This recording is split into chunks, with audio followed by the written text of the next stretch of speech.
In 1984, an 18-year-old stepped into a world of shadows and spotlights. Her smile was electric, her presence undeniable. But the world didn't just watch her, it claimed her. Her name, Christy Canyon, a name that burned bright, then dared to rewrite its own story. This is her journey. She was born in 1966 in Pasadena, California, a city where dreams and desires tangled under the sun. Christy Canyon, half Armenian, half Italian, grew up in the San Fernando Valley, where the hum of Hollywood felt both distant and close. Her childhood was ordinary school, friends, a shy heart beneath a striking face. But at 17, she left home, juggling 2 part-time jobs to chase independence. The world saw her beauty before she saw it herself. Then, one day, while waiting for a ride in Hollywood, a chance encounter changed everything. A man named Greg Rome, an adult film actor, saw her and spoke of potential. He handed her a card for Jim South, a titan of the adult industry. She stepped into his office and the lens found her. Her face, her curves, her effortless charm, they weren't just noticed, they were celebrated. Her first film, Swedish erotica 57, hit screens in 1984. She was 18, standing beside Ron Jeremy, who became a friend in a world that could feel cold. Her performances were raw, vibrant, alive. She wasn't acting, she was captivating. The 1980s were the golden age of adult film, a time when VHS tapes turned private desires into public phenomena. Christy became a star, her name whispered alongside Ginger Lynn and Tracy Lords. Fans adored her, critics crowned her, and magazines like Penthouse and Swank showcased her allure. But stardom in that world was a double-edged blade. Society praised her beauty but judged her choices. Her body became a canvas for fantasies, yet her heart yearned for more. In 1986, after 2 whirlwind years, she walked away. She joined her father's business, seeking a quieter life. But the screen kept calling. Her films, still circulating, made her absence feel like a tease. The late 1980s brought her back.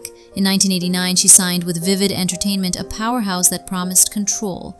Her comeback was a triumph. Films like Educating Nandi and Comeback showcased her as more than a star. She was a force, blending sensuality with a warmth that felt personal.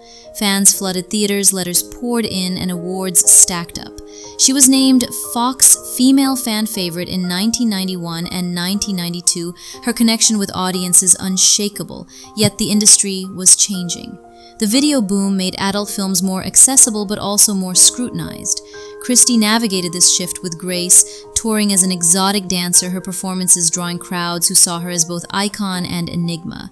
She balanced this with ambition, earning a marketing degree from the Fashion Institute of Design and Merchandising. She was proving something to herself, to the world, that she was more than the roles she played.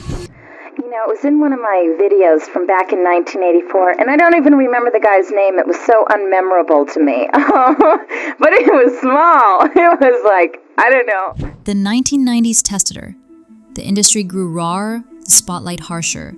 She retired again in 1992, then returned in 1995 for a final act with Vivid. This time she chose her partners carefully, drawn to a new generation of performers who matched her energy.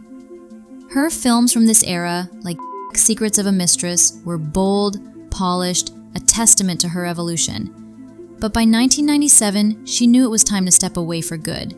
The world had seen her body, she wanted it to hear her voice. That voice found a new stage.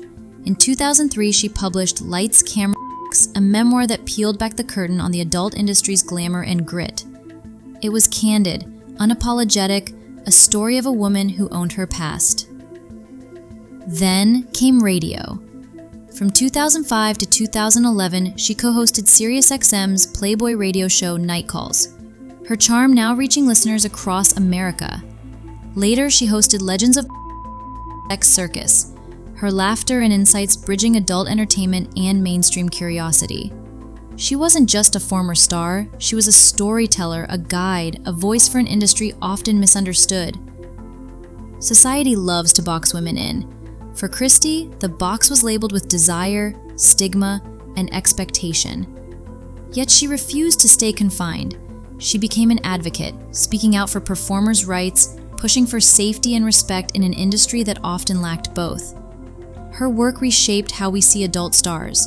not as objects, but as people with agency, dreams, and power. Her legacy is complex. Over 100 films, 2 Hall of Fame inductions, AVN and XRCO, and a Free Speech Coalition Lifetime Achievement Award mark her as a titan. But her impact goes deeper.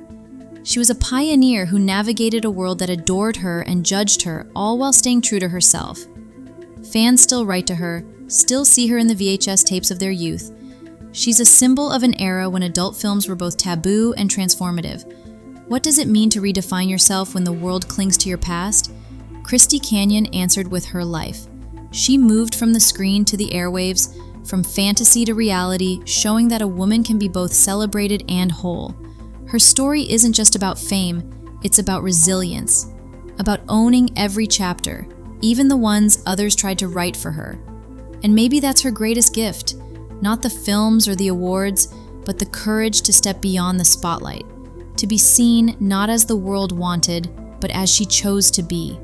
A woman who turned a fleeting moment into a lasting voice, reminding us that we too can rewrite our stories, no matter how loudly the world tries to define us. This is Retrovidia, where we dig up the stories you were never supposed to hear. Like, subscribe. And if you've ever been judged for who you are, this story was for you.